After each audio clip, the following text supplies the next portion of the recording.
Ever start something small and then discover it was fun to take it big? You read an awesome story and then you bring the whole thing to life for your friends and family. You bake a batch of chocolate chip cookies and they taste so good you recruit friends to put on a whole bake sale. And then you use the money you earn to buy bikes for kids who've never had one. You have fun learning a new way to paint.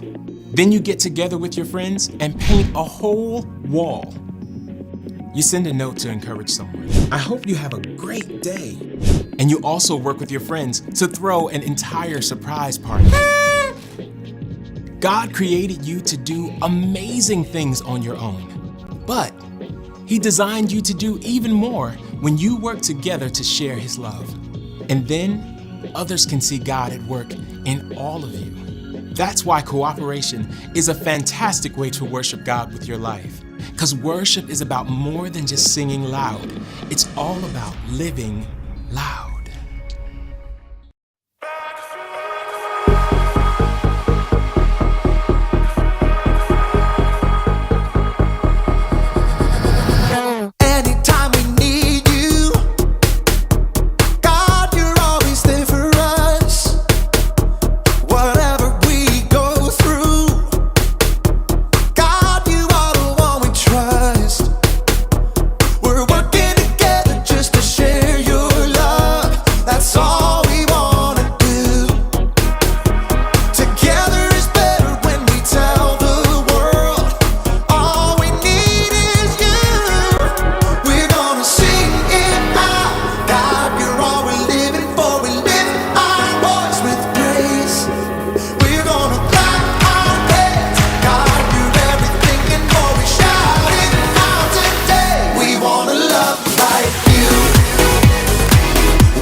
My name is Haley, and as you can see, I love music. And I mean all kinds of music. Rock music. Country music. Hip hop. I love it all. but My favorite kind of music is the kind that involves cooperation. Cooperation is working together to do more than you can do alone. Take an orchestra, for example. It takes all kinds of cooperation for an orchestra to come together. They've got strings, woodwinds, brass, and of course, Percussion! By themselves, those instruments sound just fine. But when they all play together,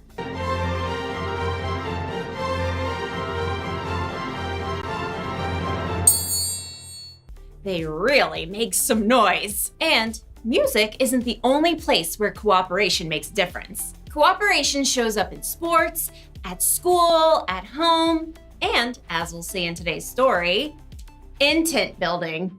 Really, really, really big tent building. You'll see what I mean. See you soon. The Bible. It's 66 books of history, stories, letters, and poetry that fit together to form God's one big story. The epic adventure of how He created us and loves us so much that He made a way to rescue us. As we travel through the Bible, from Genesis to Revelation, we discover people who met God and found their lives changed forever. Now, for an amazing story, inspired by the book of Exodus. Though the Israelites had been slaves in Egypt for hundreds of years, God had led them to freedom in the desert, and now they had to build new lives and a new place where God could live among them. So God called out to their leader, Moses. Come up to me on the mountain. A thick cloud covered the mountain as God spoke with Moses. Tell the Israelites, you have seen for yourselves how I carried you on the wings of eagles and brought you to myself. Now obey me completely. If you do, then out of all the nations, you will be my special treasure. God gave Moses many rules and laws that would help keep the people safe, but God gave the most detailed instructions for something very special.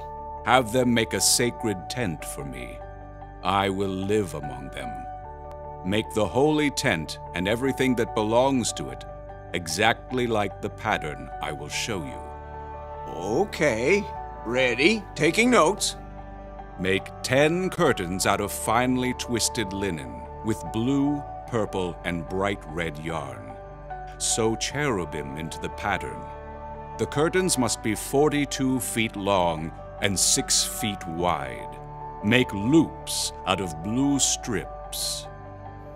Moses' head must have spun as God gave him very complicated blueprints for a beautiful tent, for all the things that would go inside the tent, and for the elaborate robes the priests would wear. Curtains, lampstands, bowls, altars, incense, robes. God, I don't even know where to start. God knew Moses couldn't take on this huge job alone. In fact, God already had it covered. Phew. After Moses had heard all of God's instructions, he came down the mountain and told his assistant Joshua, Gather all the people. On it. God is going to make a home right here among us. We'll build an epic, amazing, ginormous tent for God. Who wants to volunteer? Maybe you should be a little more specific. Good point. One thing at a time. Aaron? Moses pointed out his brother standing near the front. Right here! God has chosen you and your sons to serve as priests in the sacred tent. Oh, we're honored, but, we need the tent first. Exactly. We'll need a skilled craftsman to head up the whole project. Moses looked out over the crowd. Bezalel, son of Uri. The name spread through the vast crowd, and in moments, a young man with bright eyes and strong hands leapt off a rock and came forward. Bezalel, son of Uri, tribe of Judah, at your service. God has chosen you to lead everyone crafting the holy tent. Wow. Okay.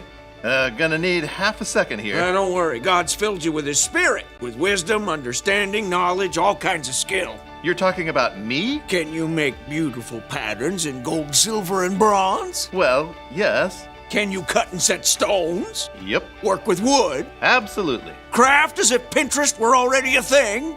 Theoretically, yes. God will give you all the help you need, starting with, Oholiab? Another man stepped up, smile lines crinkling his face. Hey, man, that's me. Yeah, God also had chosen you and given you special skill in all kinds of crafts. Oh, totally rad. And to top it off, God has given both of you the ability to teach others everything you know. All right, we're so on it. We'll train up an entire team. There was just one catch. We need to lay in supplies. Yeah, anyone seen a House Depot? How about a tents to go? God will take care of it. We need everyone to help. I want to be rich.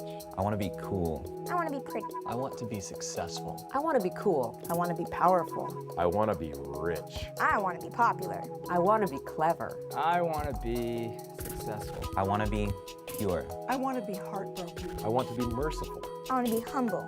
I want to be hungry. I want to be gentle. I want to be a peacemaker. I want to be persecuted. Just be.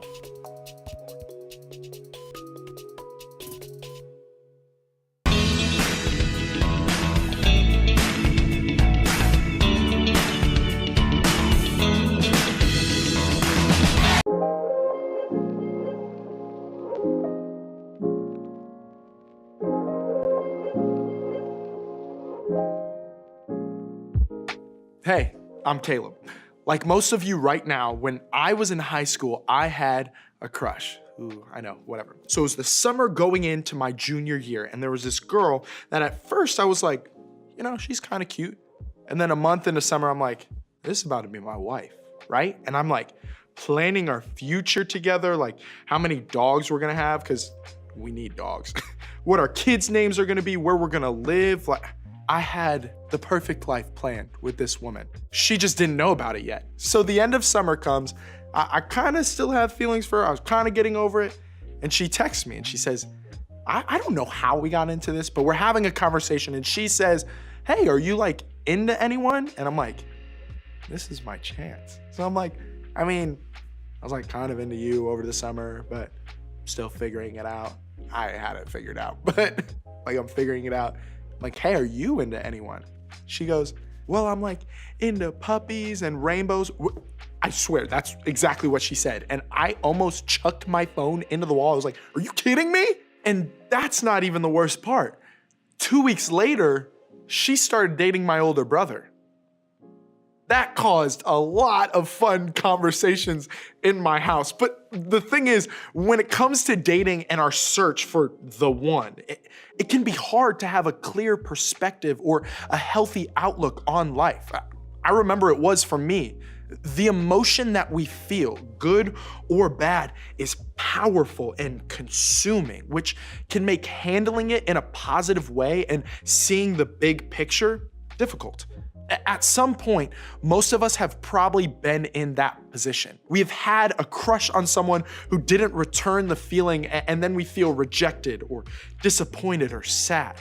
Maybe that crush was in kindergarten, or maybe you're living it right now, or maybe this isn't about a specific person, but maybe you feel this way about dating in general. And this may not be true of everyone in the room, and that's okay, but maybe for some of you, it feels like it's easy for anybody to get a date, except for you. Or maybe you feel like everybody cares about getting a date and you just aren't that interested in dating right now, or maybe ever.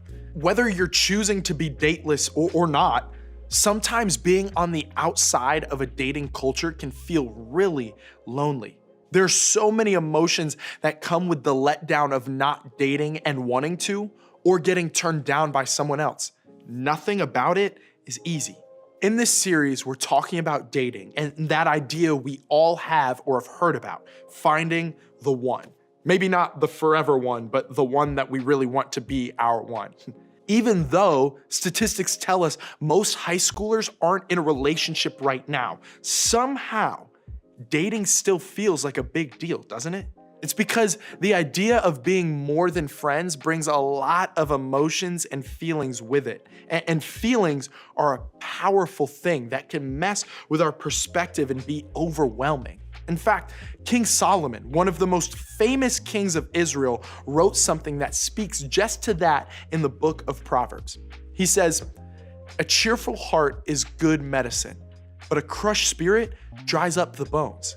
Looking at my old high school crush, the medicine I thought I needed, the thing that would cure my insecurity, my loneliness, and my feelings, I thought was a relationship.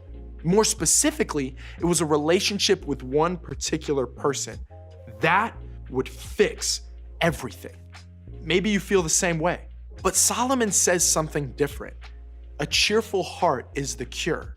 In other words, a sense of joy is the cure and the medicine to feeling down. He didn't say that the answer to having complicated hurt or disappointed feelings is found in perfect life circumstances and getting what you want, including a relationship. The second half of the verse goes on to say, "A crushed spirit dries up the bones." A broken spirit will weaken you and wear you out. It's more than having a bad day or feeling bummed out. A crushed spirit is letting a bad day or week become a way of life. The word crushed captures it perfectly. It refers to the feeling of being weighed down by unhappiness because of life circumstances. It's seeing all of life through your difficulty, allowing your perspective to be controlled by what isn't going well. But whether you're feeling cheerful or crushed, I think what Solomon is saying is this: how you feel on the inside never just stays on the inside.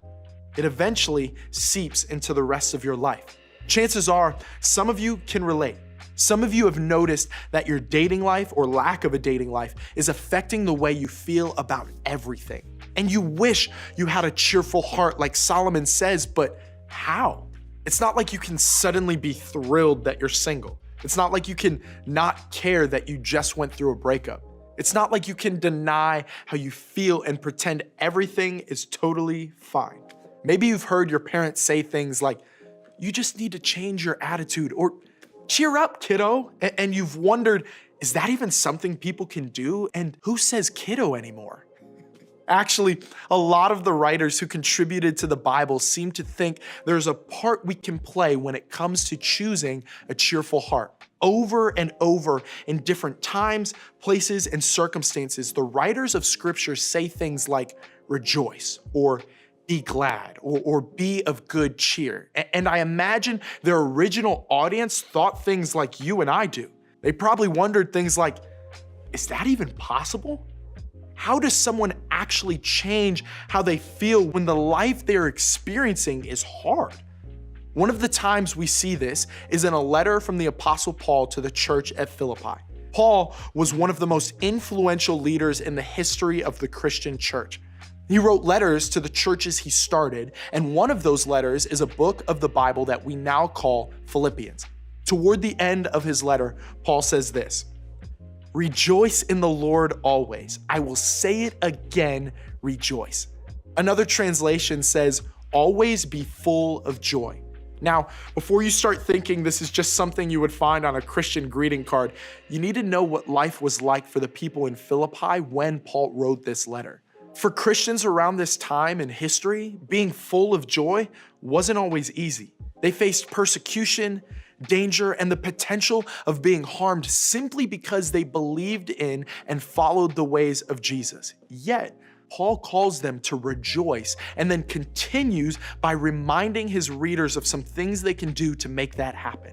He talks about treating people well, prayer, and being grateful for all the good things they had.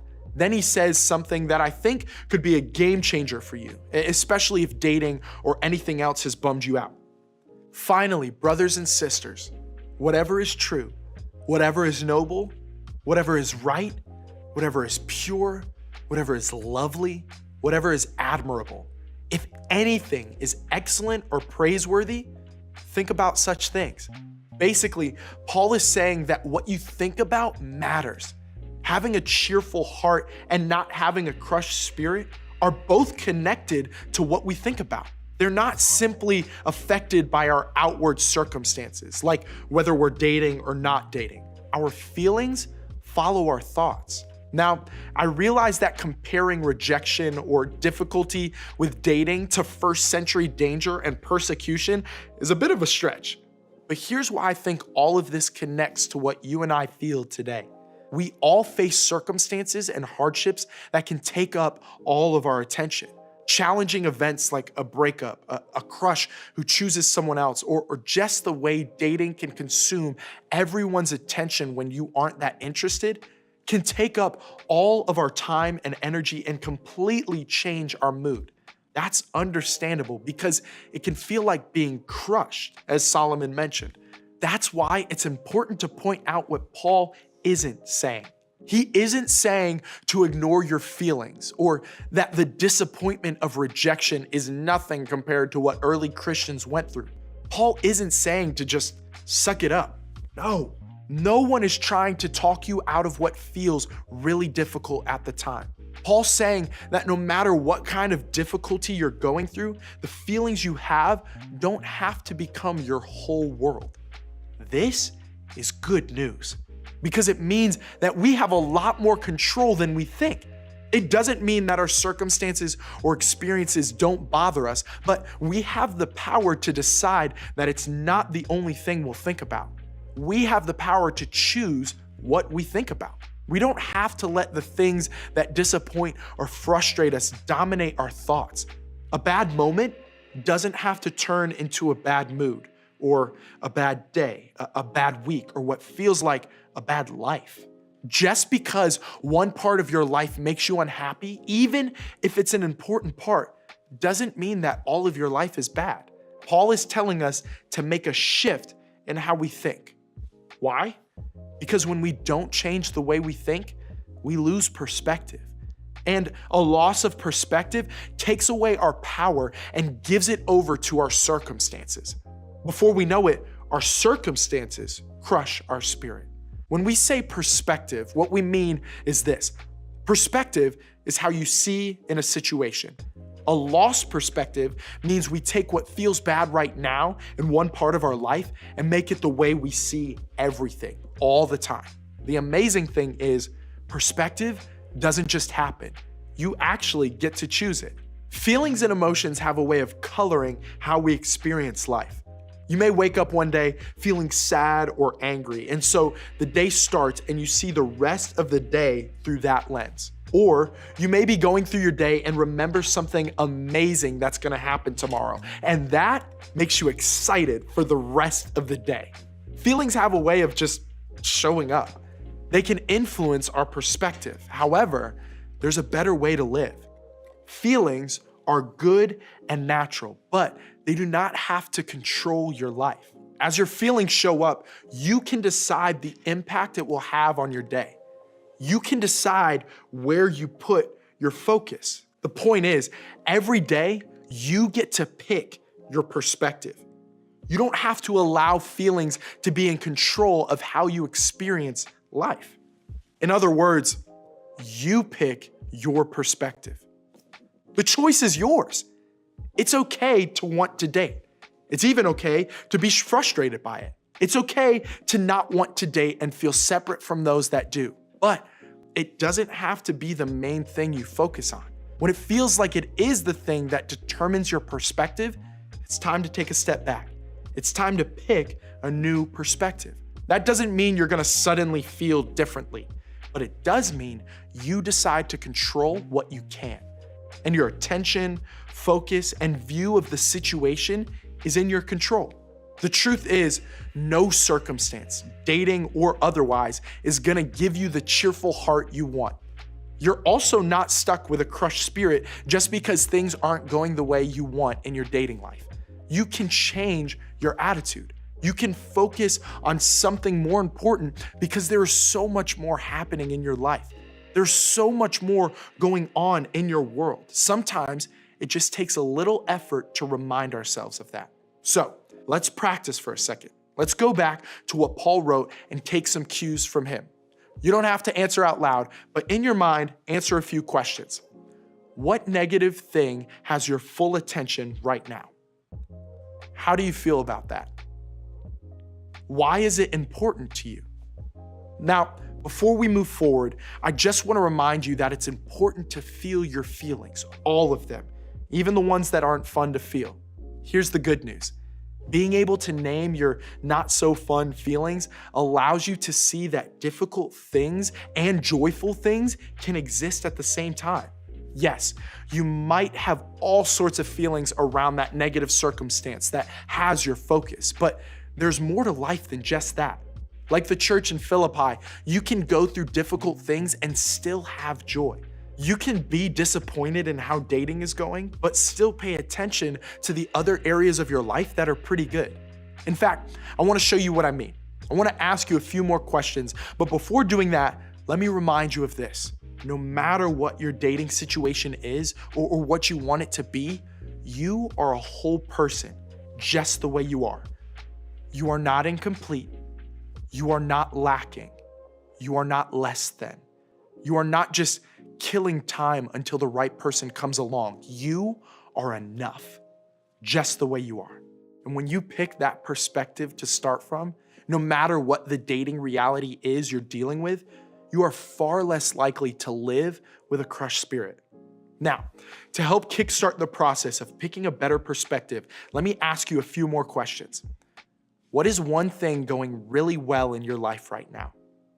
Who's one person you're grateful for? What's one talent you're really glad you have? What's one thing you're proud of yourself for? What's one thing God has done that makes you thankful? Chances are you can't answer all of those right now, but I'll bet one or two answers came to mind. Some really good things are happening in your world right now. So in the words of the Apostle Paul, think about such things. Let your mind stay there. It doesn't mean you ignore difficult things or challenging things with dating or life in general. It's just not your focus. As your focus changes, you may just find yourself feeling better about the dating scene because it's in a proper perspective. What would your life look like if you were living with a hopeful perspective, even when you don't feel like it? It's bigger than dating. There are all sorts of things throughout life that may tempt you to stay frustrated and angry. But when things aren't necessarily going the way you want, I want you to know that you have more power than you think you do. Your dating circumstances and life circumstances might change throughout high school. You can't control that, but you can control how you respond. You pick your perspective. Take it from Solomon, the wisest king to have ever lived. Your heart is too important to leave in a broken place, but a simple change in where you focus can make all the difference in the world.